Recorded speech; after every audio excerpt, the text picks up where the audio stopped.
The belt cracked through the night air like a whip. Lena Hart pressed her back against the cold alley wall and knew with terrible certainty that this time, Burke Russell would kill her. Welcome to a story of courage, danger, and a love forged in fire. Stay with me until the very end and comment what city you are watching from. I want to see how far this tale travels. Now let me take you back to that fateful summer night in 1878. The summer heat came to Colorado territory like a fever, hot, relentless, dangerous. The kind of heat that made men's tempers shorter and their vices longer. In the rough mining town of Copper Ridge, where the mountains met the prairie and civilization barely held on by its fingernails, the saloons did better business than the churches. And a woman alone was prey. Lena Hart had learned that lesson the hardest way possible. She was 21 years old. Her dark blonde hair had come loose from its pins, hanging in wild tangles around her face. The blue cotton dress she wore, the same one she had carefully mended just last week, was torn at the shoulder. Blood trickled from where she had scraped her arm climbing out the saloon window. Behind her, she could hear chaos erupting from the Lucky Chance saloon, her stepfather's pride and shame.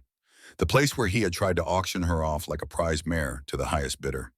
Burke Russell's voice boomed through the darkness, slurred but furious. "Lena, you ungrateful little witch, get back here!" She ran. Her worn boots slapped against the hard-packed dirt as she fled. The moon hung fat and yellow overhead. Just enough light to see by. Just enough light to be seen. For 3 years, Burke had beaten her. For 3 years, he had told her she was worthless. Tonight, he had tried to sell her to Malcolm Crenshaw, a cattle baron with cold eyes and a reputation for cruelty. When Lena refused, when she spat in Crenshaw's face and ran, Burke's rage became murderous. The alley opened onto a side street. For one brief moment, Lena thought she might make it. She could see the edge of town ahead, the darkness of the open prairie beyond. Then Burke stepped out of the shadows directly in front of her. "Going somewhere, stepdaughter." Her blood turned to ice. He must have known she would run this way. Must have circled around while she fled blindly through the darkness. He was a big man, 6 feet tall and broad across the shoulders. His face was flushed red from whiskey, but it was his eyes that terrified her most. Cold, calculating, empty of anything resembling human kindness. In his right hand he held his belt. The thick leather was coiled like a snake. The brass buckle caught the moonlight. Lena whispered through her tears, "Please, Burke, just let me go. I will not tell anyone. You will never have to see me again." Burke laughed, that ugly, bitter sound she knew too well. "Let you go? After you embarrassed me in front of half the territory?" He took a step closer. Lena backed up. Her shoulders hit the wall behind her. "I raised you," Burke snarled. "Fed you. Kept a roof over your worthless head after your mama died. And this is how you repay me. You did not raise me." Lena's voice shook but remained defiant. "You tolerated me, and Mama would be ashamed of what you have become." The words were out before she could stop them. She saw the rage flash across Burke's face like lightning. He raised the belt high. Lena threw her arms up to protect her face. She knew it would not be enough. She knew this time he would not stop until she was broken beyond repair. Then a voice came from the deeper shadows at the far end of the alley. "That's far enough." The voice was quiet, almost conversational, but it carried a weight that made even Burke Russell pause mid-swing. The kind of voice that did not need to shout to be heard, did not need to threaten to be dangerous. Burke turned slowly. "This ain't your concern, stranger. This is family business." "Family?" The word was repeated with cold disgust. "That is what you call beating a terrified girl in an alley? Where I come from, we call that something else entirely." A man stepped forward into the moonlight. Lena's breath caught. He was tall, maybe an inch or two taller than Burke, but leaner, built like a man who had spent his life in the saddle. He wore dark trousers and a plain work shirt with sleeves rolled to his elbows. A worn hat shadowed his face. But what captured Lena's attention was the revolver hanging low on his right hip, and the absolute stillness with which he stood, like a coiled spring waiting to be released. Burke's voice held something new now. Wariness, maybe even fear. "Cole Warwick, should have known you would stick your nose where it does not belong." So the stranger had a name. Stranger, Cole Warwick. Cole moved closer. His steps were measured and careful. Lena could see his face now, hard angles and weathered skin, somewhere in his early 30s, with eyes that were pale even in the moonlight, gray like storm clouds. Miss, Cole spoke directly to her. Are you hurt? Lena opened her mouth, but no words came out. She nodded, then shook her head, then nodded again. She is coming back with me, Burke snapped. We had an arrangement. You had an arrangement to sell her like she was a horse at auction. Cole's voice grew harder. I was there, Russell. I saw the whole thing. So no, she is not going anywhere with you. The silence stretched thick and dangerous. Finally, Burke lowered the belt. This ain't over, Warwick. Cole's hand drifted closer to his revolver. Yes, it is. Burke's jaw worked like he was chewing on words too bitter to swallow. Then he turned and stalked past Lena without looking at her. His shoulder deliberately brushed hers to make her stumble. She watched him disappear into the darkness. And only when he was completely gone did Lena let herself slide down the wall. Her legs gave out. She sat in the dirt and started to shake. A stranger had just saved her life, and everything was about to change. Cole Warwick crouched a few feet away from Lena, close enough to speak quietly, far enough not to feel threatening. Are you hurt? He asked again. His voice was gentler now. He hit you? Lena shook her head, then realized that was not entirely true. My arm. When I climbed out the window. It is just a scrape. Cole nodded slowly. What about before tonight? He hit you before? She did not answer, but her silence was answer enough. You got somewhere to go? Cole asked. Family? Friends? Lena almost laughed, but it came out as something closer to a sob. No, no one. My mother has been dead 3 years. And Burke. She trailed off, gesturing vaguely toward where her stepfather had disappeared. He is all I had left. Not all. Cole stood and held out his hand. I've got a ranch about 5 miles north of town. Small operation. Me and my housekeeper, Mrs. Avery, and a couple of ranch hands. The foreman cabin is empty. Has been for months. It is not much, but it has got 4 walls, a roof, and a door that locks from the inside. Lena stared at his outstretched hand. Her mind struggled to process what he was offering. You want me to come work for you? I am offering you a safe place to sleep tonight, Cole corrected. What happens after that is up to you. But you cannot stay here. Burke Russell's pride is hurt, and wounded pride makes men stupid. He was right. Lena knew it. But accepting help from a stranger went against every instinct her mother had tried to drill into her. Trust no one. Rely on yourself. Men only want one thing. But then again, her mother had trusted Burke Russell. And look where that had led. Why? Lena whispered. Why would you help me? You do not know me. Cole was quiet for a moment. When he spoke again, his voice was soft, almost hesitant. Because someone should have helped you a long time ago. And because I know what it is like to have nowhere to go and no one to turn to. I swore a long time ago that if I ever had the chance to be the person I needed back then, I would be. The words were simple, honest. They cut through Lena's defenses like a knife through butter. She took his hand. His palm was calloused and warm. His grip was firm but careful as he pulled her to her feet. For a moment they stood there in the moonlit alley, her hand still in his. And Lena felt something shift inside her chest. Not attraction, not exactly, but something quieter, safer, hope. After so long without it, she had almost forgotten what it felt like. She said quietly, Thank you, Mr. Warwick. Cole. He released her hand and stepped back. Just Cole, and you are welcome. Lena. She wrapped her arms around herself. Just Lena. Cole nodded toward the street. My horse is tied up in front of the general store. We will ride out before your stepfather decides to come back with friends. Can you ride? Lena nodded. She had learned young, back when her mother was still alive and they had had a small farm outside Kansas City. It felt like a lifetime ago. They made their way through the quiet streets of Copper Ridge, staying in the shadows, avoiding the pools of light from saloon windows. Cole's horse was a big bay gelding with kind eyes. Cole mounted first, then reached down to pull Lena up behind him. She hesitated for just a moment. This was it, the point of no return. But then she thought of Burke's belt, Burke's cold eyes, Burke's promise that she was worthless. She took Cole's hand and let him pull her up. The horse moved out at a steady walk. Lena held onto Cole's waist awkwardly at first, but as they left the lights of Copper Ridge behind, she found herself leaning closer, taking comfort in his solid presence. "You will be safe," Cole said quietly. "I promise you that, Lena. Whatever else happens, you will be safe." And despite everything, despite all the reasons she had not to trust, Lena found herself believing him. The ride took longer than she expected. Cole kept the horse to a careful pace, mindful of the uneven ground and darkness. Every shadow looked like Burke Russell. Every distant sound was his voice calling her name. "Almost there," Cole said after what felt like hours. "Just over this next rise." They crested a small hill. Lena saw lights in the distance, warm yellow lamplight spilling from windows, welcoming and safe.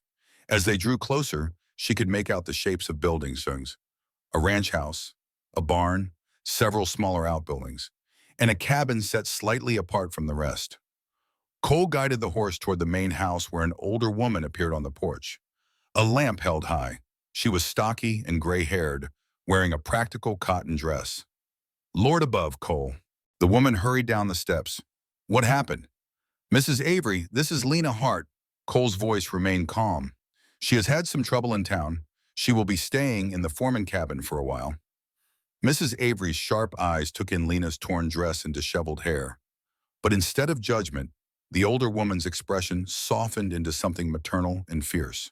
"Of course, come inside, dear. Let me get you cleaned up and fed."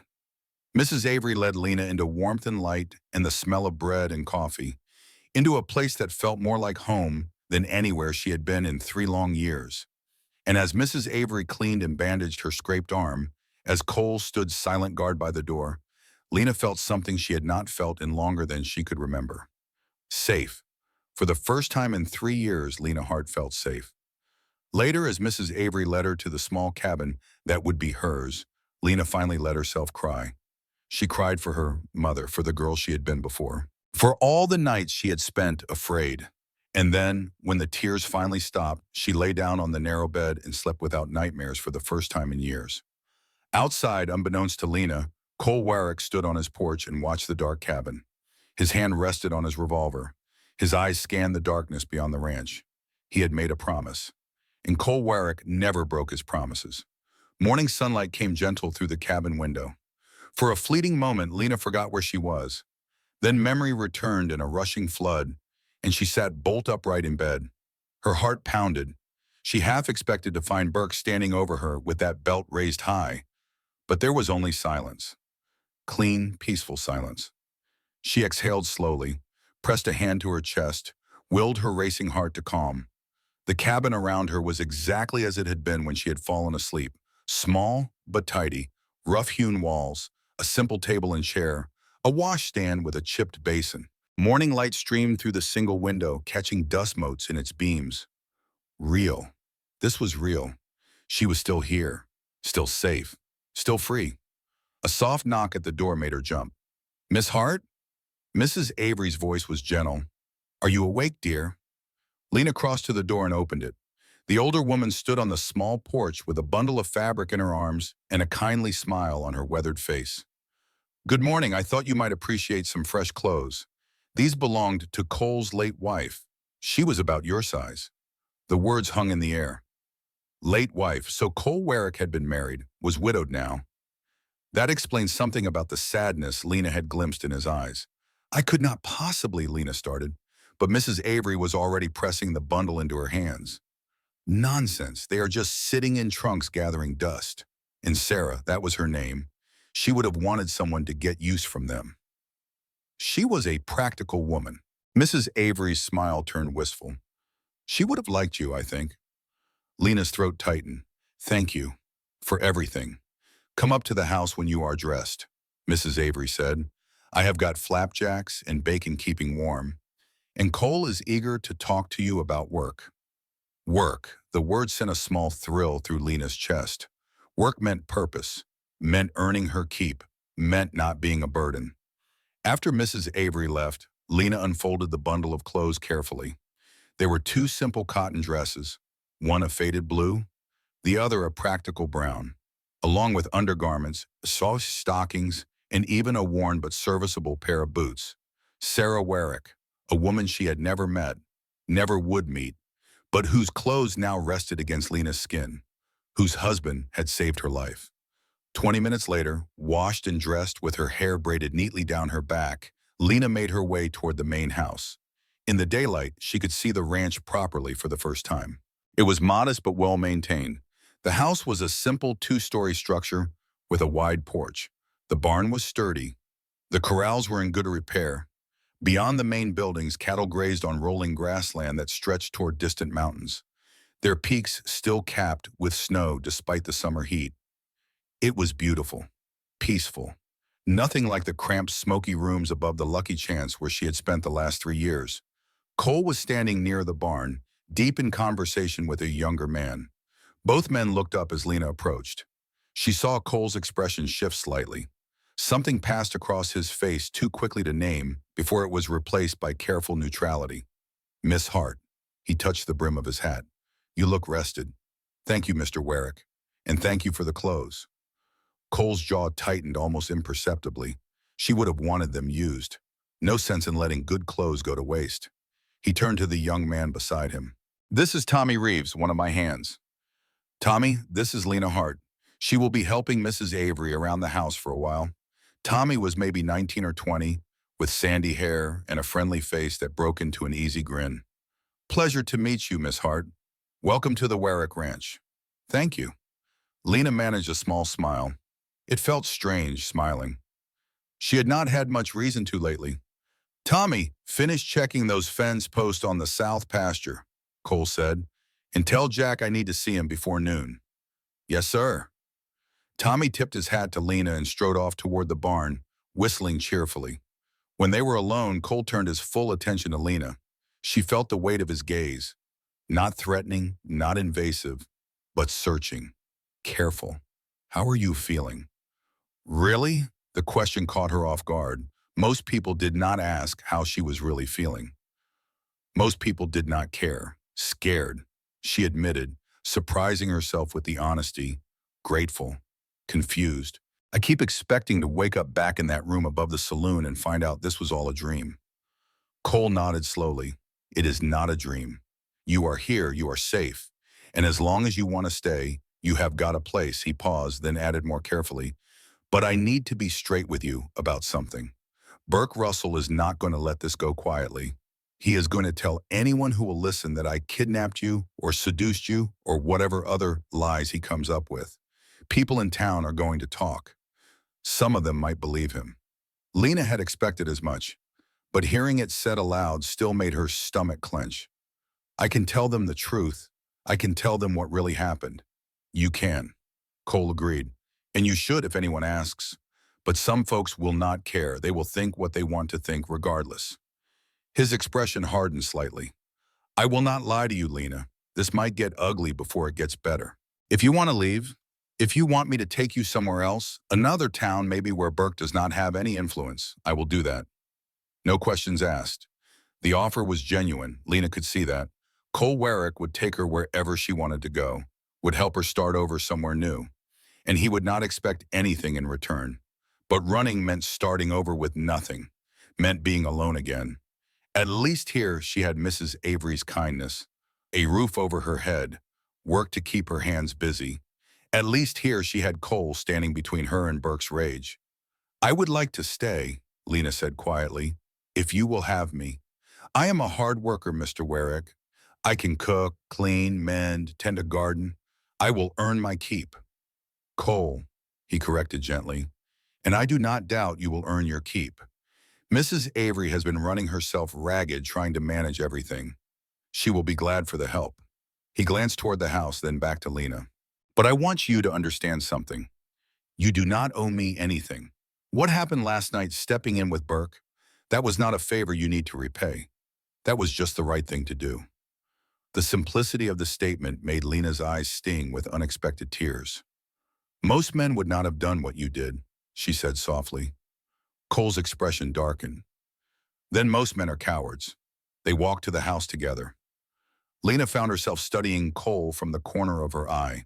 He moved with quiet confidence, economical in his gestures, speaking only when he had something worth saying. Everything about him suggested control, discipline, a man who had learned to keep his emotions locked down tight. But there were cracks in that armor. She had seen them last night in the alley, saw them now in the tension of his shoulders, the careful way he maintained distance between them as they walked. Mrs. Avery was waiting in the kitchen with flapjacks and bacon and fresh coffee. Lena ate carefully at first, but Mrs. Avery kept piling more food onto her plate with comments about girls needing meat on their bones. Eventually, Lena gave up trying to be polite and just ate. It was the best meal she had had in years. As they ate, Mrs. Avery outlined what Lena's days would look like, helping with breakfast and dinner preparations, cleaning the main house, tending the vegetable garden, doing laundry, mending clothes. The work sounded hard but honest, and Lena found herself actually looking forward to it. "We keep decent hours here," Mrs. Avery explained. "Breakfast at dawn, dinner at noon, supper at dusk. Sundays are for rest in church if you are inclined. Cole pays fair wages at the end of each month. Room and board plus $20. Lena nearly choked on her coffee. $20? That is too generous. That is what the work is worth, Cole said quietly from where he sat at the head of the table. And it is what I pay. There was no arguing with the finality in his tone, so Lena simply nodded, her mind spinning. $20 a month was more money than she had seen in years. It was freedom, independence, the ability to save up and maybe someday have choices about her own future. The rest of the morning passed in a blur of activity. Mrs. Avery showed Lena around the house. 6 rooms total, a parlor that looked rarely used, Cole's bedroom upstairs, a guest room, Mrs. Avery's room on the ground floor, and the large kitchen that seemed to be the heart of the home. She learned where the linens were kept, how Cole liked his coffee, black strong, no sugar, which vegetables were ready for harvest in the garden. She also learned, in bits and pieces throughout the day, about the ranch itself. Cole ran about 200 head of cattle on 1,000 acres, a modest operation by Colorado standards, but profitable enough. He had 3 men working for him, Tommy, whom she had already met, Jack Morrison, the oldest hand who had been with Cole for 5 years, and a quiet Mexican man named Rafael who handled the horses. "Cole is a good man," Mrs. Avery said that afternoon as they worked together in the garden, pulling weeds. "Quiet, keeps to himself, but fair and honest as the day is long. He has had a hard road, though, lost his parents young, built this ranch from nothing." She trailed off, shaking her head sadly. Lena waited, sensing there was more. "His wife Sarah died 3 years ago," Mrs. Avery continued softly. "Fever took her quick and cruel. They had only been married 4 years. Cole has not been the same since. Threw himself into the work. Stopped going to town except when necessary. Keeps everyone at arm's length." The older woman gave Lena a significant look. "Until last night, first time in 3 years he has brought someone home. First time he has stepped into someone else's trouble. Sarah would have been proud of him for that." The information settled over Lena like a heavy blanket. 3 years. Sarah had died 3 years ago, the same year Lena's mother had passed. Both of them grieving, both of them alone, both of them just trying to survive. That evening, Lena helped Mrs. Avery prepare supper, beef stew and fresh bread and apple pie. The ranch hands came in dusty and tired, washing up at the pump outside before filing into the kitchen. They were polite to Lena, curious but respectful, and if they wondered about the new woman at the ranch, they were smart enough not to ask questions in front of Cole. Cole himself said little during the meal, eating mechanically while Tommy chattered about fence posts and Jack complained about an ornery bull. But Lena caught him watching her once or twice, his expression unreadable. And each time their eyes met, he looked away quickly, as if caught doing something he should not. After supper, Lena insisted on doing the dishes. Through the kitchen window, she could see Cole on the porch, smoking a cigarette, staring out at the darkening prairie. "He does that every night," Mrs. Avery said quietly, coming to stand beside Lena. "Smokes 1 cigarette, watches the sun go down, then makes his rounds checking on the animals before bed. Creature of habit, our Cole. He saved my life last night," Lena said. "I do not know how to repay something like that." Mrs. Avery patted her arm gently. "You live well. You heal. You become the person you are meant to be instead of the person Burke Russell tried to make you. That is payment enough." Later, as Lena walked back to her cabin in the gathering dusk, she saw Cole still on the porch. He had finished his cigarette and was checking his revolver, working the cylinder with practiced ease. "Good night, Mr. Warwick," she called softly. He looked up. Even in the fading light, she could see the faint surprise on his face, as if he had not expected her to acknowledge him. "Good night, Lena. Sleep well. You too." But as Lena locked herself in her cabin and prepared for bed, she suspected neither of them would sleep particularly well. Cole would be out there keeping watch, making sure Burke did not come creeping around in the darkness, and she would be lying awake, trying to reconcile the fear still coiled tight in her chest with the tentative hope trying to take root alongside it. The days that followed fell into a rhythm that was both comforting and strange. Lena rose with the sun, helped Mrs. Avery prepare breakfast, cleaned the house, worked in the garden, prepared dinner, and fell into bed exhausted each night. The work was hard but honest, and for the first time in years, Lena felt like she was building something rather than just surviving. Cole kept his distance, polite but remote. He spoke to her mainly about practical matters, whether she needed anything from town, if the cabin was comfortable enough, how she was settling in. But sometimes Lena would catch him watching her with that same unreadable expression, and she would wonder what he was thinking, what he saw when he looked at her. On her fourth day at the ranch, Lena was hanging laundry on the line behind the house when she heard horses approaching. Her hands stilled on the wet sheet she had been pinning. Her heart rate spiked with automatic fear. Burke. It had to be Burke coming to drag her back. But the voice that called out was not Burke's. "Well, Cole Warwick, you home?" Lena peered around the side of the house to see three men on horseback in the front yard. They looked official. One of them wore a sheriff's badge. Cole emerged from the barn, wiping his hands on a rag. "Sheriff Matthews, what brings you out this way?" The sheriff was a barrel-chested man with a gray mustache. He dismounted with a grunt. "Got a complaint filed in town. Burke Russell says you kidnapped his stepdaughter named of Lena Hart. Says you threatened him with a gun and stole the girl right out from under his nose." Lena's blood ran cold. "That is not how it happened," Cole said, his voice calm. "And you know Burke Russell well enough to know he is a liar when it suits him." "I know Burke has got his share of faults," the sheriff agreed, "but I have got to investigate complaints when they are filed. Where is the girl?" Before Cole could answer, Lena stepped around the house, her chin raised despite the fear coursing through her veins. "I am right here, Sheriff, and Mr. Warwick did not kidnap me. He saved me." The sheriff's eyes swept over her, taking in her simple dress, her bandaged arm, the defiant set of her shoulders. "That's so. Burke tells it different. Gent. Says you and him had a business arrangement you were trying to do back out of, and Warwick here interfered. Burke tried to sell me to Malcolm Crenshaw like I was cattle at auction." Lena's voice shook but remained clear.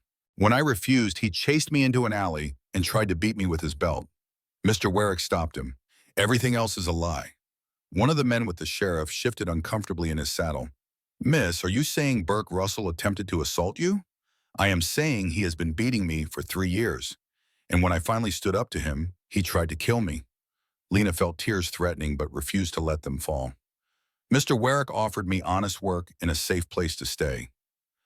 "That is not kidnapping. That is decency." The sheriff sighed heavily. "Miss Hart, I am going to need you to come into town and make an official statement. If what you are saying is true, then Burke needs to answer for it. But we have got to do this proper, through the law." "The law did not protect her before," Cole said quietly. There was an edge to his voice now, something dangerous. "Where was the law when Burke was beating her? Where was the law when he tried to sell her off, Cole?" The sheriff's tone was placating. "I understand you are upset, but you cannot take the law into your own hands." "I will go," Lena said quickly. "I will come to town and make a statement. I will tell everyone exactly what happened. But I am not going back to him. No matter what anyone says, I am not going back."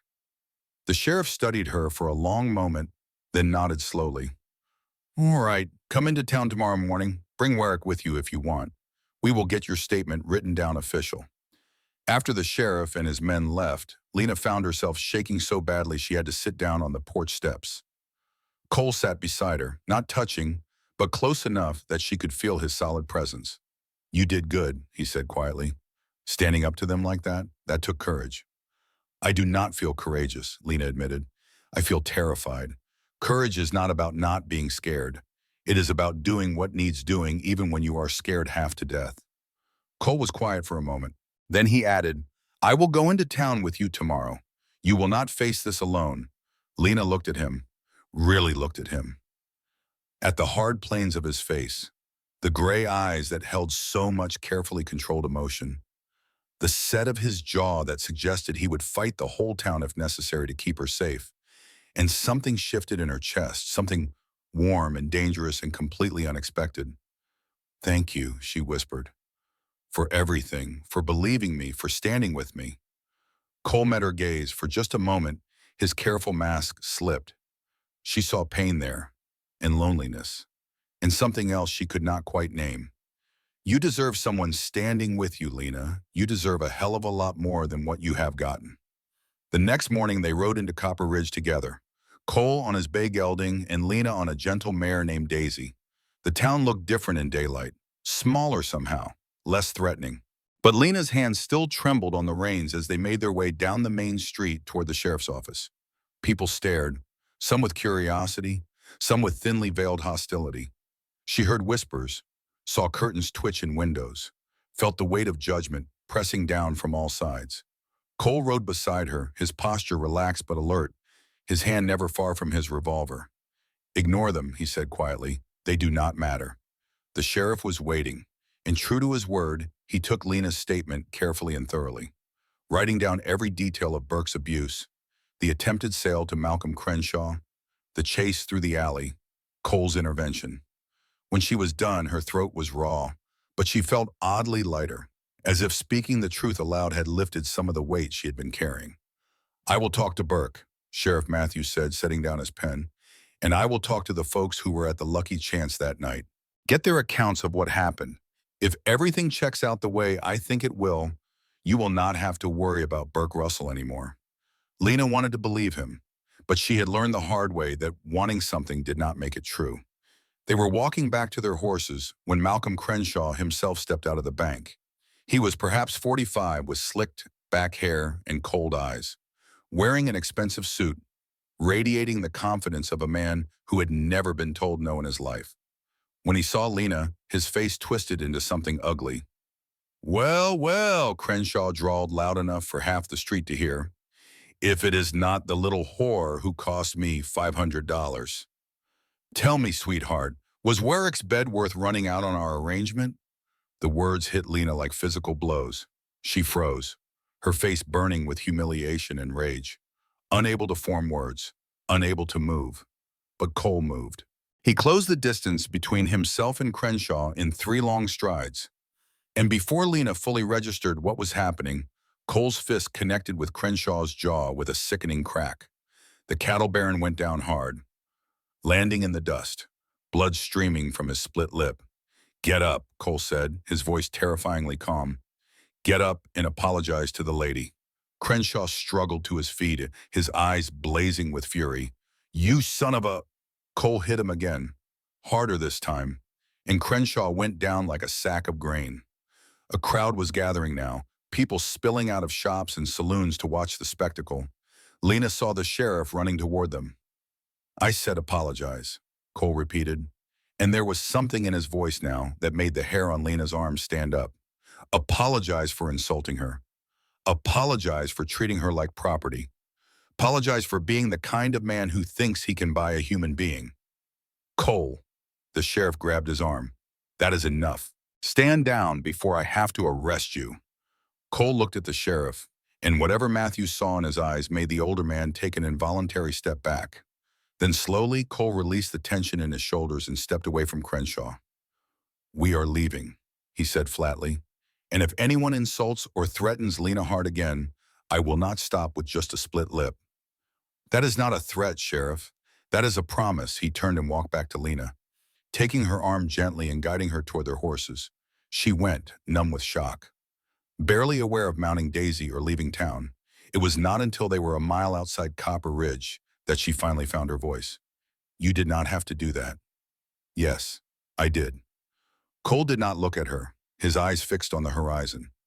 Men like Crenshaw think they can say whatever they want and there will not be consequences. Someone had to show him different. You could have been arrested. You could have, I do not care. Now he did look at her, and the intensity in his gray eyes stole her breath. I do not care what happens to me, Lena, but I will be damned if I stand by while someone degrades you. You have been through enough. You deserve better. The words hung between them, heavy with meaning. Neither was quite ready to acknowledge. Lena felt something crack open inside her chest, something that had been locked away for so long she had forgotten it was there. Why, she whispered, why do you care so much? Cole was silent for so long she thought he would not answer. When he finally spoke, his voice was rough with emotion, barely contained. Because I know what it is like to lose someone you should have protected. I know what it feels like to fail the people who needed you most. And I swore I would never let that happen again. Never, Sarah. He was talking about Sarah, about whatever had happened 3 years ago when Fever took his wife. Lena wanted to ask, wanted to know the whole story. But the pain in Cole's voice stopped her. Some wounds were too fresh to probe. No matter how much time had passed, they rode the rest of the way in silence. But it was a different kind of silence now, charged with unspoken understanding, with shared grief, with the beginning of something neither of them had names for yet. That night, Lena lay awake in her cabin, staring at the ceiling, replaying the day in her mind, the sheriff's questions, Crenshaw's cruel words, Cole's fists, the promise in his voice. You deserve better. Did she? After everything she had endured, all the ways she had been broken down and made small, did she still deserve good things? Did she deserve kindness? Safety? Maybe even... She shut down that thought before it could fully form. It was too soon, too dangerous, too much. Cole Warwick had saved her life and given her shelter. But that did not mean he saw her as anything more than someone who needed help. The last thing she could afford was to mistake his decency for something it was not, to let her battered heart mistake protection for affection. But as she finally drifted toward sleep, Lena could not quite silence the small, stubborn voice in her head that whispered, what if it is something more? What if he feels it too? Outside, unaware of Lena's thoughts, Cole Warwick stood on his porch and smoked his nightly cigarette. His knuckles still ached from the satisfying impact with Crenshaw's jaw. He told himself he had done it purely out of principle, out of his responsibility to protect someone under his roof. He told himself the fury he had felt hearing Crenshaw insult Lena was nothing more than righteous anger. But deep in the honest part of his heart that he usually kept locked away, Cole knew the truth. He was starting to care about Lena Hart in ways that went beyond duty or protection. When he looked at her, he saw not just a victim who needed saving, but a brave, resilient woman who had survived hell and was still standing. He saw someone who understood loss and grief. He saw someone who made his too-quiet house feel a little less empty, and that terrified him more than any threat Burke Russell could make. Because caring meant risking loss. Caring meant opening himself up to the kind of pain he had sworn never to feel again after Sarah died. Cole crushed out his cigarette and went inside. Tomorrow he would focus on the work, on the cattle, on the 1,000 things that needed doing on a working ranch. Tomorrow he would rebuild the walls Lena's presence had started to crack. But tonight, in the darkness of his bedroom, Cole allowed himself one small admission. It was nice having someone to protect again. It was nice having a reason to come home. Even if he could never let himself want more than that. The days stretched into weeks, and Lena began to believe that maybe, just maybe, she could have a life here. The work fell into comfortable patterns. Mornings in the kitchen with Mrs. Avery, afternoons in the garden or mending clothes on the porch, evenings helping prepare supper for the ranch hands. The rhythm of it soothed something broken inside her, gave her bruised soul time to heal. Sheriff Matthews had come back twice more. First to tell them that several witnesses had corroborated Lena's story about the attempted sale to Crenshaw, then to inform them that Burke had been warned in no uncertain terms to stay away from the Warwick Ranch and from Lena herself. The news should have brought relief, but Lena could not shake the feeling that Burke was not the type to accept defeat quietly. Cole seemed to share her unease. He had taken to checking on her cabin every night before bed, making sure the door was secure, ensuring she had everything she needed. He never lingered, never said more than a few words. But his presence had become something Lena looked forward to with an intensity that both comforted and frightened her. Because somewhere between the quiet breakfast and the stolen glances across the dinner table, Lena had done something incredibly foolish. She had started to fall for him.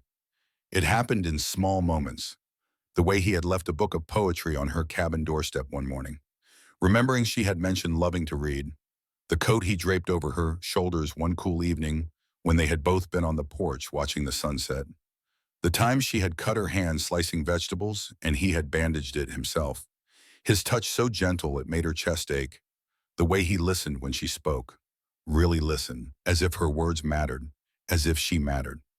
Mrs. Avery noticed, of course. The older woman saw everything. "You are good for him," she said one afternoon as they worked together preserving peaches. "I have not seen him smile this much in 3 years. Have not seen him take an interest in anything beyond cattle and fence posts since Sarah passed." Lena's hand stilled on the peach she was peeling. "I am just grateful for the work, Mrs. Avery, for the safety. I am not, we are not." "Hush now, child. I have got eyes in my head." Mrs. Avery's smile was knowing but kind.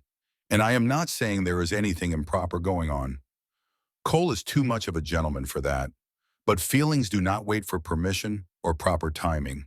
They just are." "He loved his wife," Lena said quietly. "He still loves her. Of course he does. Sarah was a good woman, and Cole is not the type to forget. But loving someone you have lost does not mean you cannot love again." Mrs. Avery set down her paring knife and looked at Lena directly. "Sarah would want him to be happy. She would want him to have someone to share his life with. And she would have liked you, Lena." Before Lena could respond, Tommy came running into the yard, his face flushed and alarmed. "Mrs. Avery, Miss Hart, we have got trouble." Lena's stomach dropped. "What kind of trouble?" "Rustlers hit the north pasture last night. Cole and Jack are up there now counting the losses. But it looks bad. Real bad." The word spread through the ranch like wildfire. By the time Lena and Mrs. Avery made it to the barn, Raphael was already saddling fresh horses, and Tommy was loading rifles. Cole and Jack rode in minutes later, both men grim-faced and dust-covered. 15 head, Cole said, swinging down from his horse. "Maybe more. Professional job. They knew what they were doing, cut the fence clean and moved the cattle out without spooking the rest of the herd." "Burke Russell," Jack said, spitting into the dirt. "Got to be. Who else would have the nerve to hit us right after what happened in town?" Cole's jaw tightened. "We do not know that for sure. The hell we do not." Jack was older than the other hands, maybe 50, with weathered skin and eyes that had seen too much. "Everyone in town knows you embarrassed Crenshaw and stood up to Burke on the girl's account. This is payback. Plain and simple." Lena felt the weight of their stares shift toward her, felt the unspoken accusation hanging in the air. This was her fault. Burke was targeting Cole because of her, costing him money and cattle and peace, all because Cole had been foolish enough to protect her. "I should go," she said, her voice barely above a whisper. "I should leave before he does worse." "The hell you will." Cole's voice cracked like a whip. He turned to Lena, and the fury in his eyes made her take a step back. "You are not going anywhere. This is not your fault, Lena. Burke Russell is a thief and a coward, and if he thinks he can run you off my land by stealing my cattle, he has got another thing coming. But Cole?" No, the single word carried such finality that Lena's protest died in her throat. "We deal with rustlers the same way we would deal with them if you were not here. We set guards, we patrol the property lines, and we make it clear that anyone who touches Warwick cattle will answer for it. That is all." Jack nodded slowly. "I will take first watch tonight. Raphael can take over at midnight. Tommy, you are on dawn patrol." "What about me?" Lena surprised herself by asking. "I can shoot. My father taught me before he died. If you need extra eyes—" "Absolutely not," Cole said immediately. "It is too dangerous. Everything is too dangerous." Lena shot back, finding her courage. "Living is dangerous, but I am not going to hide in my cabin while you risk your lives cleaning up a mess that is partially my fault. I can help, Cole. Let me help." They stared at each other across the dusty yard, and Lena saw the war playing out behind Cole's eyes. his instinct to protect her battling against his respect for her autonomy. Finally, he looked away. Fine, but you stay with Mrs. Avery in the main house, and you do not go outside after dark unless I am with you. And if there is trouble, real trouble, you lock yourself in the root cellar and do not come out until someone you trust comes to get you. Those are my conditions. It was not perfect, but it was something. Lena nodded. Agreed. That night, the ranch felt different. Tension hung in the air like the promise of a storm. Everyone moved with heightened awareness. Cole barely touched his supper, his attention divided between the windows and the darkness beyond. After the meal, while Lena was washing dishes, she heard raised voices from the porch. She moved closer to the door, not quite eavesdropping, but not quite ignoring it either. Need to think about your position here, Jack was saying. I am not saying the girl is not worth protecting. But 15 head is a lot of money, Cole. If Burke keeps this up, you could lose everything you have built. So what are you suggesting? Cole's voice was dangerously quiet. That I turn her out? Send her back to the man who beat her? I am suggesting you consider all your options. Maybe find her work somewhere else. Somewhere Burke does not have reach. Get her out of the territory entirely. She stays. No hesitation, no doubt. End of discussion. There was a long pause. Then Jack sighed heavily. You are falling for her. Lena's breath caught in her throat. That is none of your concern, Cole said. The hell it is not. I have worked for you 5 years, watched you grieve Sarah, watched you lock yourself away from the world. And now this girl shows up and suddenly you are getting into fistfights in town and making enemies of powerful men and what? And feeling something again. Remembering what it is like to care about someone. You think that is a bad thing? I think it is dangerous, Jack said bluntly, for you and for her. Men like Burke Russell do not play by rules. They play dirty, and they play for keeps. If he figures out you care about that girl, he will not stop at stealing cattle. The words sent ice through Lena's veins, because she knew Jack was right.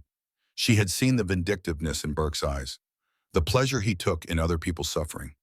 If he realized Cole's feelings went deeper than simple protection, let him come, Cole said, and there was steel in his voice now. Let him try whatever he wants to treat. He will find out what happens to men who threaten what is mine. What is mine? The possessiveness in those words should have frightened Lena, should have reminded her of all the times men had treated her like property. But coming from Cole, it felt different. It felt like a promise, like shelter, like safety. It felt like something she desperately wanted, but did not dare name. 2 nights later, Lena woke to the smell of smoke. She bolted upright in bed, her heart hammering. Through the window, she could see an orange glow coming from outside. She threw on a dress and ran to the door, threw it open, and her world collapsed. Her cabin was not on fire, but the small structure next to the barn, the one where hay was stored, was completely engulfed in flames. No, that was not right either. The flames were coming from the opposite direction, from where her cabin would have been visible from the main house. Someone was running toward her. Cole, his face pale with fear in the firelight. Lena, thank God. Thank God you are all right. What happened? Cole's jaw was tight. Someone set fire to the cabin. Your cabin. The one you were supposed to be sleeping in. But Lena looked back at the small structure she had run from. I moved to the guest room in the main house. Mrs. Avery said, I know. Cole's voice was rough. Mrs. Avery told me, but Burke did not know that. He thought you were still in the cabin. The realization hit her like a physical blow. Burke had tried to burn her alive. The ranch hands managed to contain the fire, but the cabin was completely destroyed. Nothing left but smoking ruins and blackened earth. In the ashes, they found a note nailed to what remained of the doorframe. The words were crude. The message was clear. Bring the girl back, or the next fire will not be so small. Lena stood staring at the charred remains of her sanctuary, the place where she had felt safe for the first time in years. Tears streamed down her face. Everything she had was in there. The few possessions she had managed to keep, the dresses Sarah had given her, the book of poetry Cole had left on her doorstep, all of it gone. You will stay in the main house permanently, Cole said firmly, appearing at her side. The guest room is yours for as long as you need it. We will get you new clothes. New things. Everything can be replaced, but not safety, not peace. Burke had shattered that just as thoroughly as he had burned her cabin. That evening, after the ranch hands had been fed and sent to guard the property, Cole stood in the parlor and looked at Lena with an expression she could not quite read. "There is another option," he said quietly. "One that would make this all simpler." Lena's breath caught. "What option?" Cole seemed to gather himself. When he spoke again, his words came out carefully measured. "We could get married, a real marriage, legal and binding. It would protect you from Burke. A married woman cannot be forced back to her stepfather. It would stop the gossip, and it would make it clear to everyone that you are under my protection permanently." The words hung in the air. "A marriage of convenience," Lena said flatly. "That is what you are proposing. I am proposing a solution that keeps you safe. You said we would take things slow," Lena whispered. "And now, because Burke burned down a cabin, you want to rush into marriage? I will not marry you out of fear," she said, surprised by the firmness in her own voice. "I will not marry anyone out of fear. Not after spending 3 years living in terror of Burke.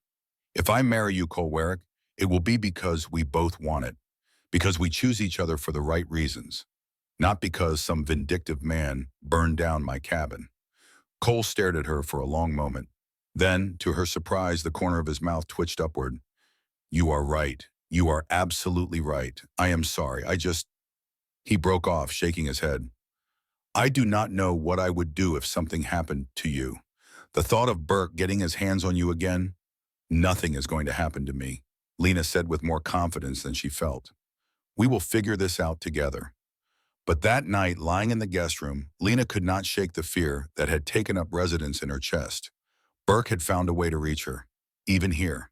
And if he could burn her cabin, what else might he do? The answer came 2 nights later. Lena woke to the sound of gunfire. She bolted upright in bed, her heart hammering. She heard Cole's voice from somewhere downstairs shouting orders. More gunshots, closer this time, and the sound of men yelling. Lena grabbed the rifle Cole had insisted she keep by her bed and ran to the window. In the moonlight, she could see dark figures moving near the barn. 3 of them, maybe 4. One was trying to light something. With a sickening lurch, Lena realized it was a torch. They were going to burn the barn. She did not think. She just acted. Lena threw open the window, raised the rifle to her shoulder the way her father had taught her, and fired a warning shot into the air. The sharp crack split the night. The dark figures scattered, shouting. She fired again, this time aiming near the man with the torch. He dropped it and ran. Cole appeared beside her, suddenly, his own rifle in hand, breathing hard. "What the hell are you doing? I told you to stay in your room." "They were going to burn the barn," Lena said, and was surprised to find her hands were not shaking. "I could not just let them."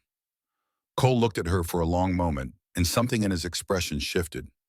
Not anger, not fear, but something that looked almost like pride. "Did you hit any of them?" "No, just scared them off. Good shooting." He leaned out the window, scanning the darkness. "They are gone for now, but they will be back. Burke is not going to stop until—" He broke off, but Lena knew what he had been about to say. Burke would not stop until he got what he wanted, or until someone stopped him permanently. The rest of the night passed in tense wakefulness, everyone on edge, waiting for another attack that did not come. By morning, they found more evidence of Burke's handiwork. The torch, boot prints in the dirt, and worst of all, a dead calf in the north pasture with its throat cut. A warning. Cole called everyone together in the kitchen at dawn. His face was haggard, his eyes red-rimmed from lack of sleep, but his voice was steady when he spoke. "This ends now. I'm going into town today to talk to the sheriff. Burke Russell has crossed too many lines. It is time he answered for it." "And if the sheriff will not do anything?" Jack asked. Cole's expression hardened. "Then I will handle it myself." One way or another, Lena will not spend another night in fear. But before Cole could leave for town, Mrs. Avery took him aside. Lena overheard their whispered conversation from the hallway. "You know what you have to do, do you not?" Mrs. Avery said quietly. "I know what I want to do," Cole replied. "But it is not that simple, is it not? You love that girl, Cole. I can see it every time you look at her. And she loves you. though she is too scared to say it. Stop overthinking this. She deserves better than a hasty proposal driven by fear and violence. She deserves you, Mrs. Avery said firmly, and you deserve happiness. Sarah would want that for you. She would want you to move forward, to love again, to build a life with someone who makes you feel alive. There was a long silence. Then Cole said so softly Lena almost did not hear it. What if I fail her the way I failed Sarah? You did not fail Sarah. Fever took her, and there was not a damn thing you or anyone else could have done about it. That was not your fault. Mrs. Avery's voice gentled, but letting fear stop you from living, that is a choice, and I think you are brave enough to make the right one. Lena slipped away before they could discover her eavesdropping, her mind spinning. Cole blamed himself for Sarah's death. That explains so much. His fierce protectiveness, his careful distance, his terror at caring for someone again. He was afraid of losing another person he loved. But Lena was not Sarah. She was not dying of fever. She was here, alive, capable of fighting alongside him. And maybe that made all the difference. That evening, after Cole returned from town with the grim news that the sheriff had promised to look into Burke's activities, but had taken no immediate action, Lena found Cole standing alone on the porch, staring out at the darkening prairie. She approached quietly, and when she stood beside him, he did not look at her, just kept his eyes fixed on the horizon. I am sorry, he said finally. I promised I would keep you safe, and instead you are in more danger than ever. Burke will not stop. The sheriff will not help. And his voice cracked. I do not know how to fix this. Then stop trying to fix it alone, Lena said. She reached for his hand, threading her fingers through his, and felt him grip her tightly, as if she were a lifeline in a storm.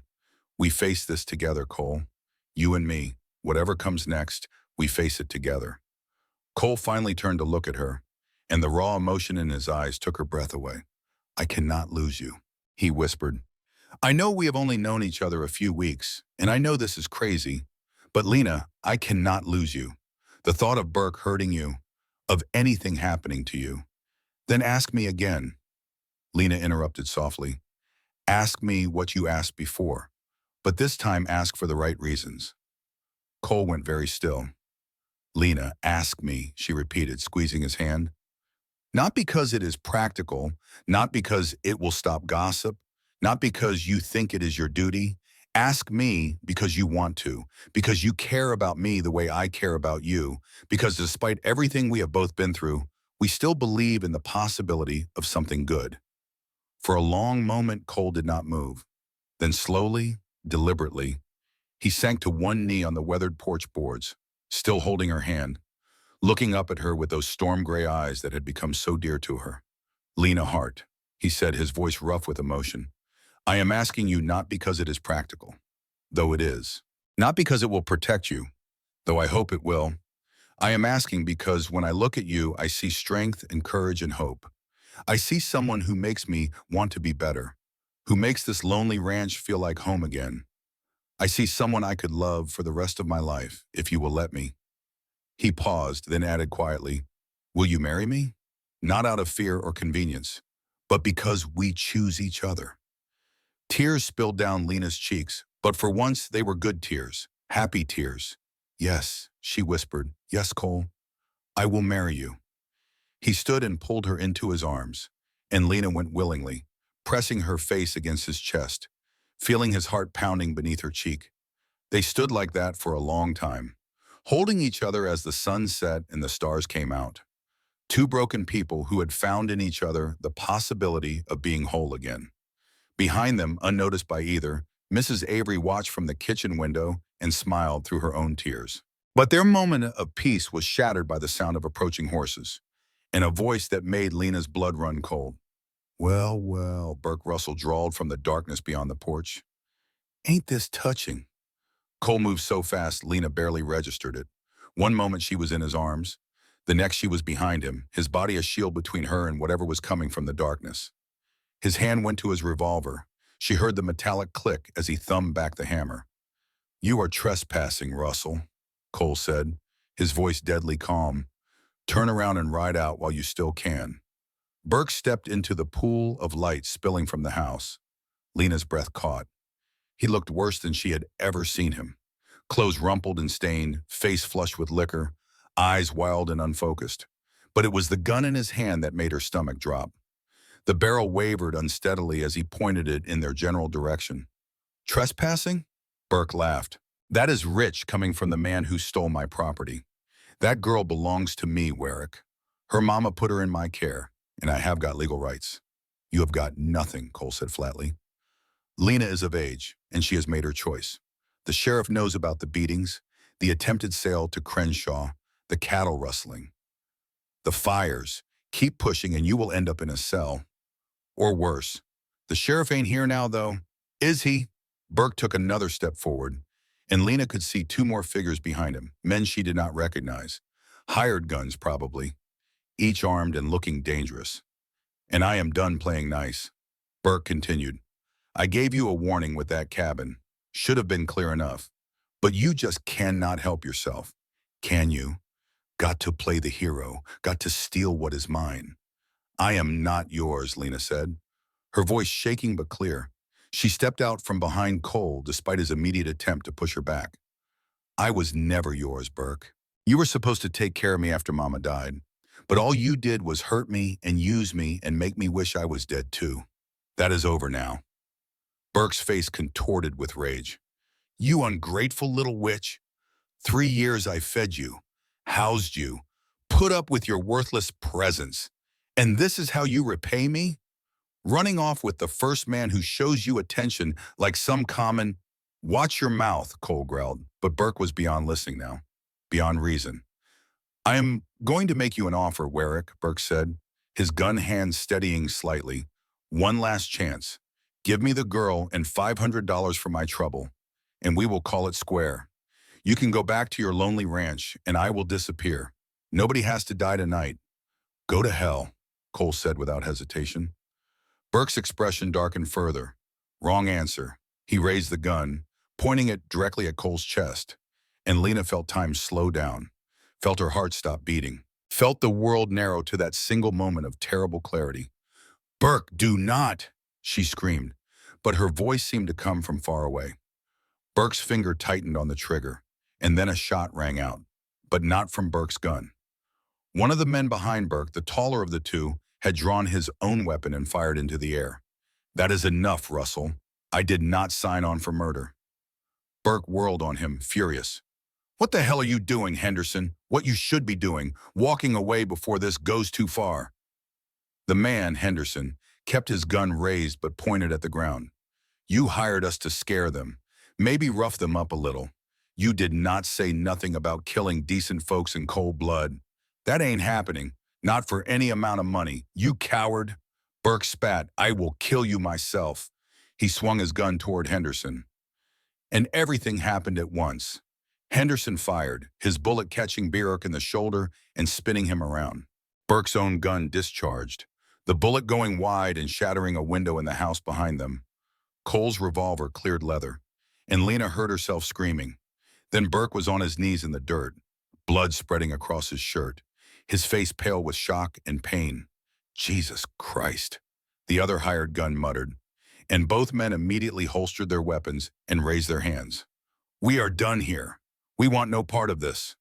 Cole kept his gun trained on them until they had backed to their horses and ridden off into the darkness.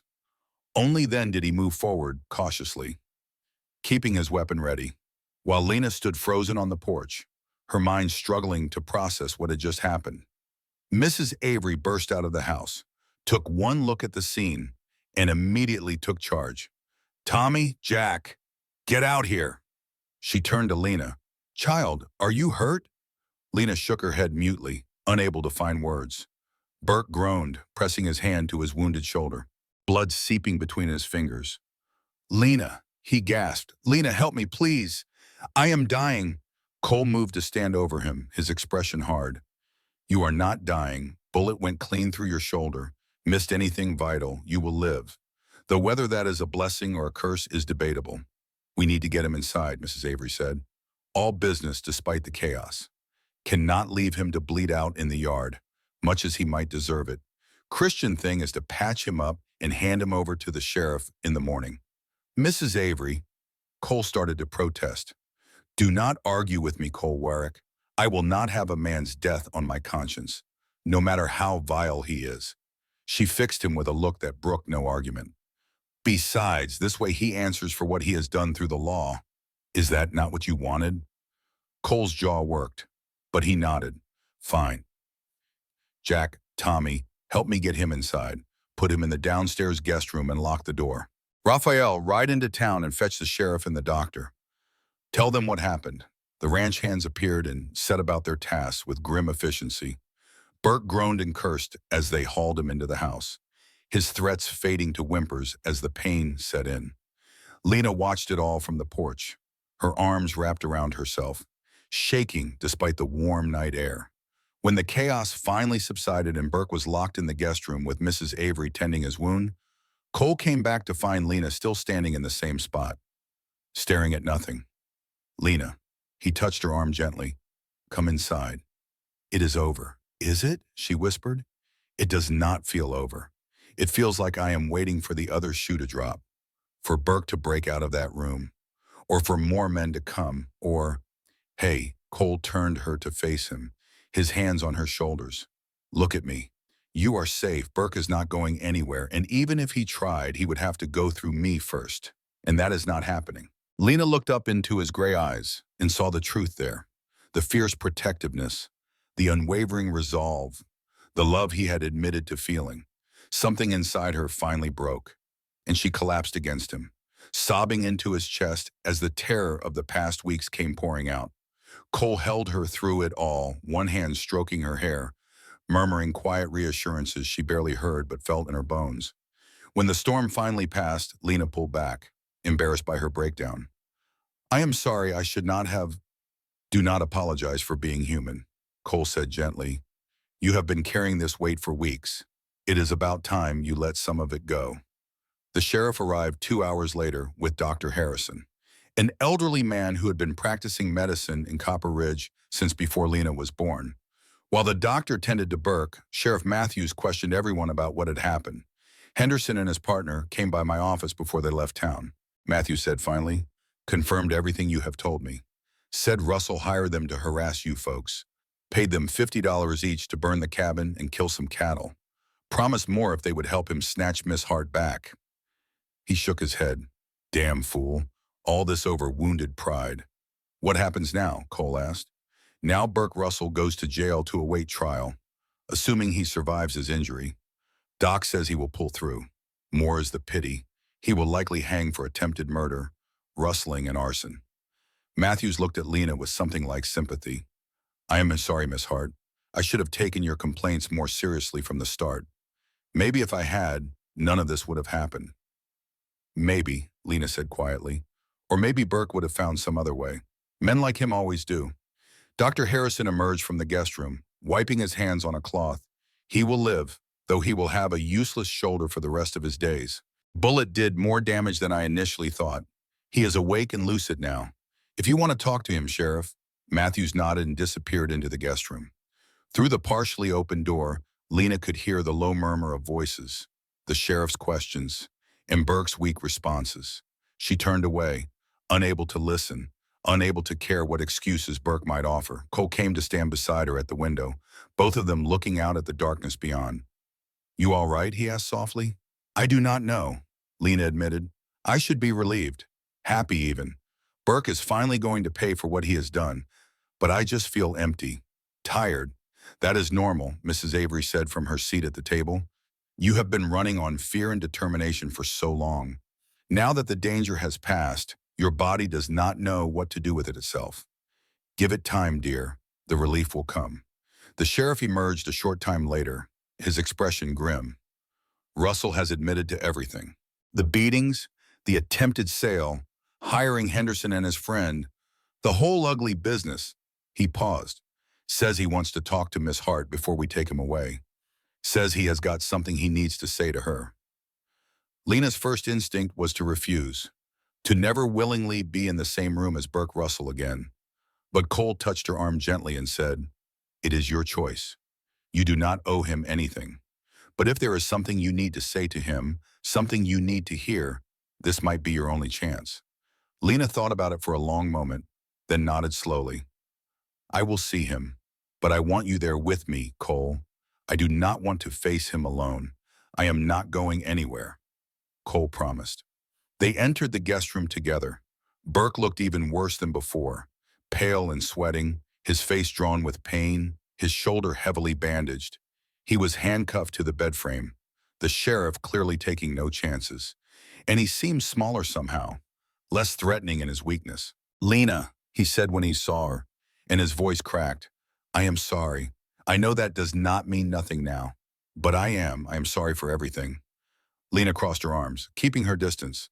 Why now? Why are you sorry now when you were not sorry for the past 3 years? Because I am dying, Burke said bluntly. Doc says the shoulder will heal, but I can feel it. Something is wrong inside. Boy, what the bullet did. I can feel death coming for me, and I cannot go to my grave without saying this. Dr. Harrison, standing in the corner, started to protest, but Burke waved him off weakly. Let me talk. Please. He turned his focus back to Lena. I loved your mama, loved her more than anything. When she died, something broke inside me. I blamed everyone. God, the world, myself, but mostly I blamed you. The words hit Lena like a physical blow. Me? What did I do? You look just like her, Burke said, and tears started rolling down his weathered cheeks. Every time I looked at you, I saw Catherine, saw everything I had lost, and I took out my grief on you, made you suffer because I was suffering. It was not right, it was not fair, but I did it anyway, and I cannot take it back. Lena felt her own eyes burning with tears she refused to shed. You are right, you cannot take it back. You cannot give me back those 3 years of fear and pain. You cannot undo the damage you did. I know. Burke's voice was barely a whisper now. But I can tell you this, your mama. She would have been so proud of you. The way you stood up to me. The way you fought for your own life. Your own happiness. That took courage. Real courage. And I am sorry I tried to break that spirit in you. I am sorry I was not the man Catherine believed I could be. The room fell silent, except for the ticking of a clock and Burke's labored breathing. Lena stood there, years of anger and fear warring with this unexpected apology. This glimpse of the man Burke might have been if grief had not twisted him into something monstrous. I do not forgive you, she said finally, and her voice was steady. I cannot. Not yet. Maybe not ever. But I hope you find peace, whatever happens next. Whatever judgment waits for you. I hope you find peace. Burke nodded weakly.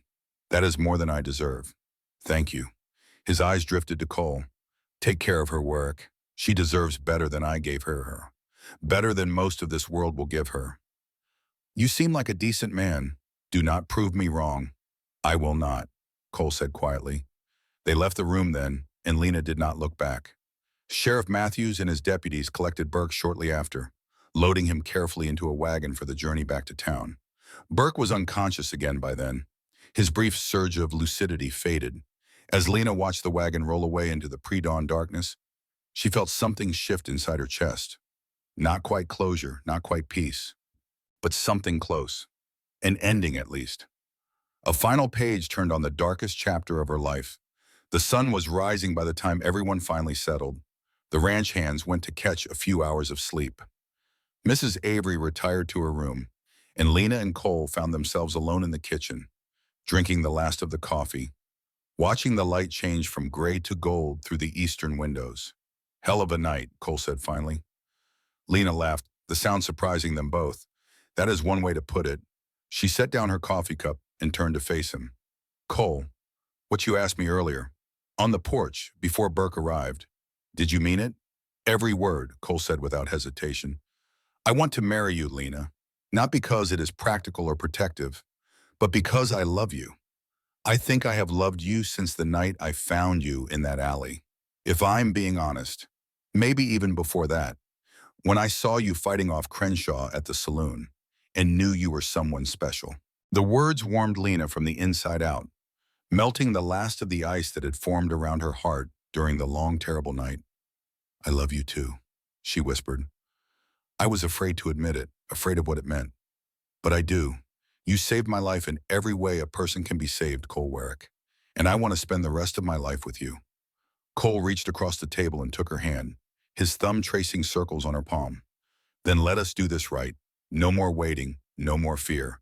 Tomorrow we will ride into town and get married properly, with a preacher and witnesses and everything.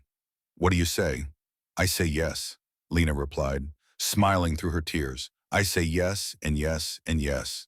They sat there as the sun climbed higher, hands clasped across the scarred wooden table. Two people who had found each other in the darkest of circumstances and chosen light instead of darkness, hope instead of despair, love instead of fear. The next morning, true to his word, Cole arranged for them to travel into Copper Ridge. Mrs. Avery fussed over Lena's appearance, lending her a dress that had belonged to Sarah, a simple blue cotton with white lace at the collar that fit perfectly. Sarah would have wanted you to wear this, Mrs. Avery said, adjusting the lace with gentle hands.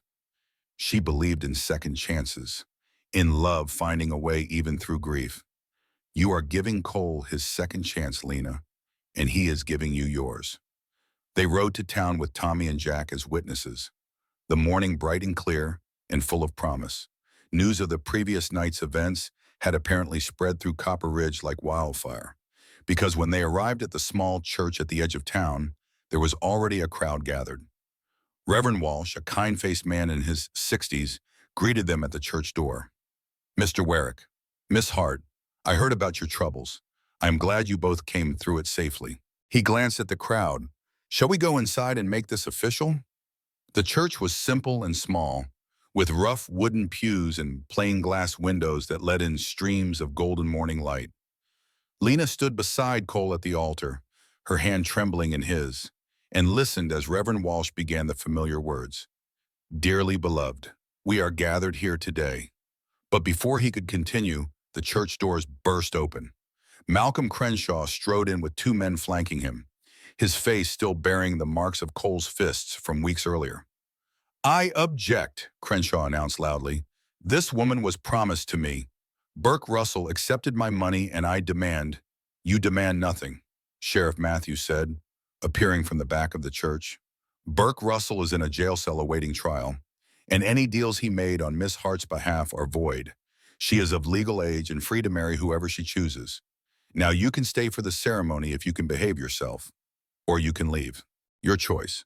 Crenshaw's face flushed dark red. The law in this territory is a joke. This is a farce. That woman is a... He never finished the sentence. Cole released Lena's hand and started toward Crenshaw, his expression murderous. But it was Lena herself who spoke, her voice ringing through the small church with surprising strength. I am a woman who survived 3 years of abuse and came out the other side still believing in goodness. I am a woman who found courage I did not know I had and chose hope over hatred. And I am a woman about to marry a man who sees me as a partner, not property. She met Crenshaw's eyes directly. You will never own me. Burke will never control me again. And I will not spend one more second of my life afraid of men like you. The church fell absolutely silent. Then from somewhere in the gathered crowd, someone started clapping. The applause spread, growing louder, until even some of the people who had come hoping for scandal were applauding Lena's words. Crenshaw stood there, humiliated and furious, until his men pulled him back toward the door. This is not over, he snarled at Cole. Yes, Cole said quietly, it is. After Crenshaw left, Reverend Walsh cleared his throat and smiled. Well then, shall we continue? The ceremony proceeded without further interruption.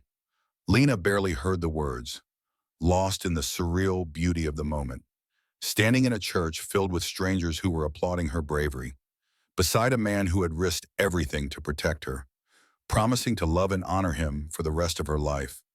When Reverend Walsh finally said, You may kiss your bride, Cole cupped Lena's face gently in his calloused hands and kissed her with a tenderness that stole her breath. I love you, he whispered against her lips.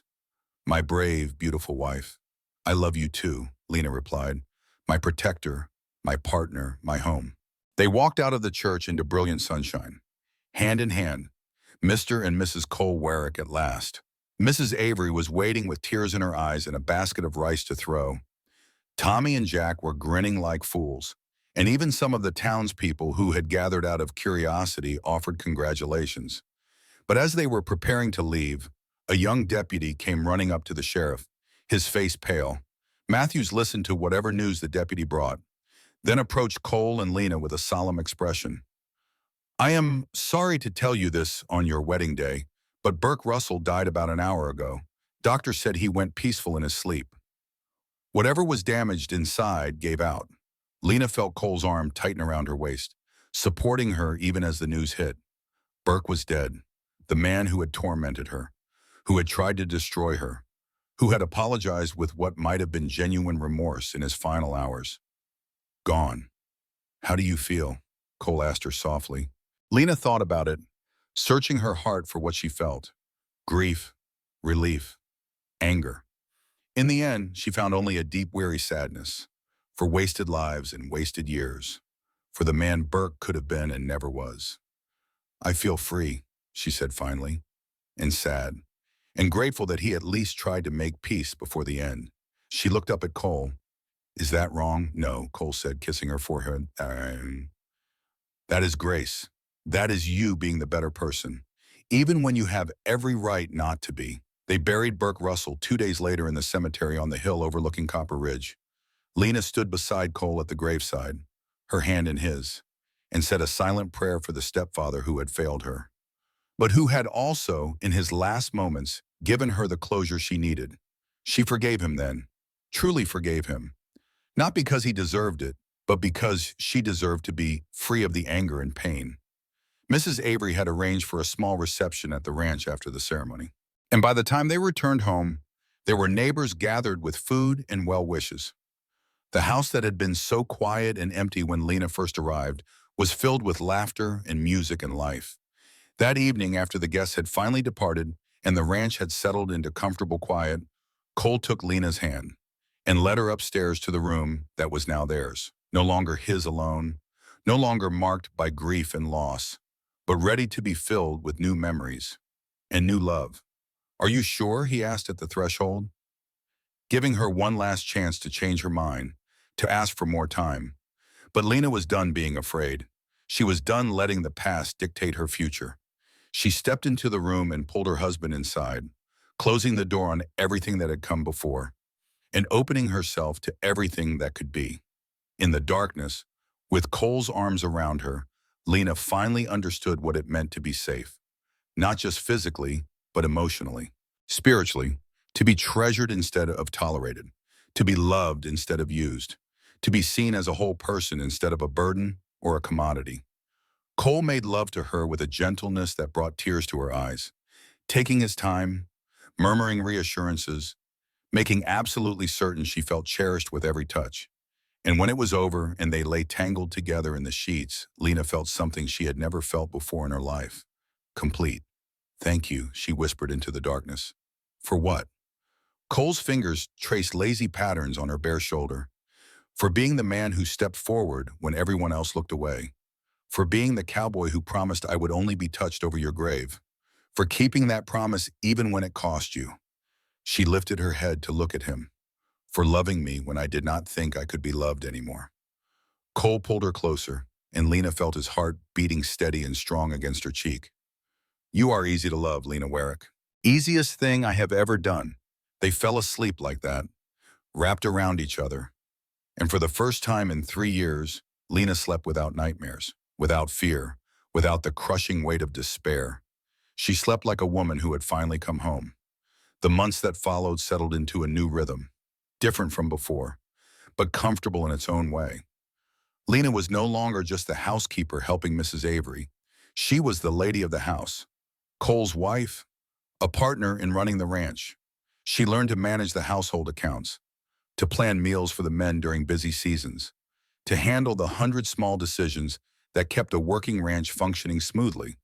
But she also learned to ride better, spending mornings in the saddle beside Cole as he checked fences and counted cattle. And slowly the ranch itself began to change. Lena planted flowers around the porch, bringing color and beauty to the weathered wood. She hung curtains in the windows, placed paintings on the walls, not erasing the past, but honoring it while making room for the present. Malcolm Crenshaw left town in September. Some said to avoid the shame of having been publicly humiliated twice by the same rancher. Either way, his going lifted a shadow Lena had not fully realized was there. The town itself slowly warmed to her presence. Mrs. Henderson from the general store started greeting her warmly. Reverend Walsh's wife invited her to join the church ladies' sewing circle. "You are making quite an impression," Cole said one afternoon as they rode back from town. "Mrs. Henderson told me you have been helping her daughter with reading lessons." Lena shrugged, embarrassed. "Sarah cannot read well and her mother is too busy to teach her. It is not much. Just an hour a week. It is everything to that girl," Cole said. And to her mother, "You are building a life here, Lena, not just with me, but with this whole community. I am proud of you." The words made Lena's heart swell. "I am just doing what anyone would do." "No," Cole said firmly, "you are doing what the best kind of person would do. After everything you survived, you could have closed yourself off, become bitter and hard. Instead, you chose kindness. That takes real strength." As autumn deepened and the leaves turned gold and crimson, Lena realized she was truly deeply happy for the first time in her adult life. The fear that had been her constant companion for 3 years had faded to a distant memory. She slept through the night without nightmares. She laughed easily and often. She looked forward to each day instead of dreading it, and she began to hope for things she had never dared to hope for before. It was mid-October when Lena first suspected she might be pregnant. She had missed her monthly courses and felt queasy in the mornings, but she told herself it was probably nothing. But when another week passed and the nausea persisted, she rode into town to see Dr. Harrison. The old doctor examined her carefully, asked her questions, and then smiled. "Congratulations, Mrs. Warwick. I would say you are about 8 weeks along. Baby should arrive sometime in late May or early June." Lena sat stunned in the examination room. Her hand pressed to her still flat stomach. A baby. She was going to have a baby. Cole's baby.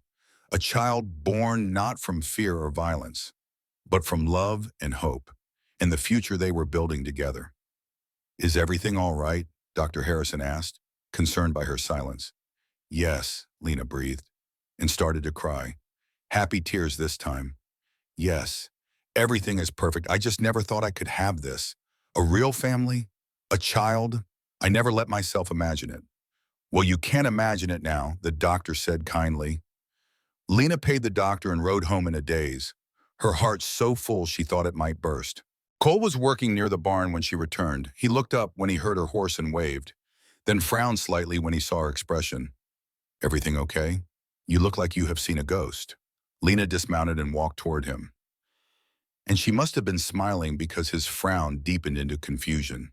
"Lena, what is going on?" She took his hands and placed them on her stomach, covering them with her own. "I am pregnant, Cole. We are going to have a baby." For a long moment, Cole did not move. Then slowly his face transformed, the careful control he usually maintained crumbling to reveal pure, unfiltered joy. "A baby," he whispered. "We are having a baby." "In late May or early June," Lena confirmed, laughing and crying at the same time. "Are you happy? I know we have not talked about it, and maybe it is too soon, but—" Cole kissed her, cutting off her worried words with his lips. When he pulled back, there were tears in his eyes too. "Happy does not begin to cover it. Lena, you have given me everything. A reason to wake up in the morning. A home instead of just a house. And now this, a child. Our child." He dropped to his knees in the dirt and pressed his ear to her stomach, as if he could already hear the tiny heartbeat growing inside. Lena ran her fingers through his hair, overwhelmed by the tenderness of the gesture. "I am going to be a father," Cole said, his voice muffled against her dress. "I am going to have a chance to do it right this time, to protect and love and be there for every moment." He looked up at her. "I will not fail this child." "You did not fail Sarah," Lena said firmly, "and you will not fail our child. You will be an amazing father, Cole. I know it." The baby came on a warm evening in late May, just as the sun was setting. The labor was long and difficult. Dr. Harrison arrived near midnight. Mrs. Avery stayed close, wiping Lena's forehead with cool cloths. and Cole refused to leave her side. Dawn was breaking when the baby finally came, emerging into the world with a lusty cry that made Lena sob with relief. Dr. Harrison cleaned and examined the infant quickly, then placed the squirming bundle in Lena's arms. "Congratulations," he said, smiling. "You have a healthy baby girl." Lena looked down at her daughter, their daughter, and felt her heart expand in ways she had never imagined possible. The baby had a crown of dark hair and eyes that would probably turn gray like her father's, and tiny, perfect fingers that immediately wrapped around Lena's thumb with surprising strength. "She is beautiful," Lena whispered. "Cole, look. She is perfect." Cole, who had been frozen in place since the moment of birth, finally moved. He sat on the edge of the bed and reached out with one tentative finger to stroke the baby's soft cheek. His hand was shaking, and tears were streaming down his face. "She is perfect," he agreed. "She is the most beautiful thing I have ever seen." After her mother, they named her Catherine Sarah Warwick. Catherine for Lena's mother, Sarah for Cole's first wife, two women who had shaped their lives and brought them to this moment. Little Catherine would grow up knowing only love and safety, who would never experience the fear and pain her mother had endured, who represented everything good that could grow from even the darkest soil. One evening in August, when Catherine was nearly 3 months old, Lena and Cole sat together on the porch swing. Catherine slept peacefully in Lena's arms, and the night was soft and warm, filled with the sound of crickets. "Do you remember the first night we sat out here together?" Cole asked, his arm around Lena's shoulders. "I remember," Lena said. "I was terrified and hopeful and had no idea what was going to happen next. And now?" Lena looked down at her sleeping daughter, then up at her husband. This man who had stepped into an alley and changed the entire course of her life with 4 simple words. "That's far enough. Now I know exactly what happens next," she said softly. "We live. We love. We raise our daughter and maybe give her siblings someday. We build a life that honors everything we survived to get here. We choose happiness every single day." Cole kissed her temple gently. "I love you, Lena Warwick. I love you too. My protector, my partner, my home." They stayed on the porch until the night grew cool. Two people who had found each other in the darkest of circumstances and built something beautiful from the ashes. A family, a future, a love that would last the rest of their days. And somewhere in the heavens, if spirits could smile, Lena's mother Catherine and Cole's wife Sarah looked down on them and knew that finally everyone had found their peace.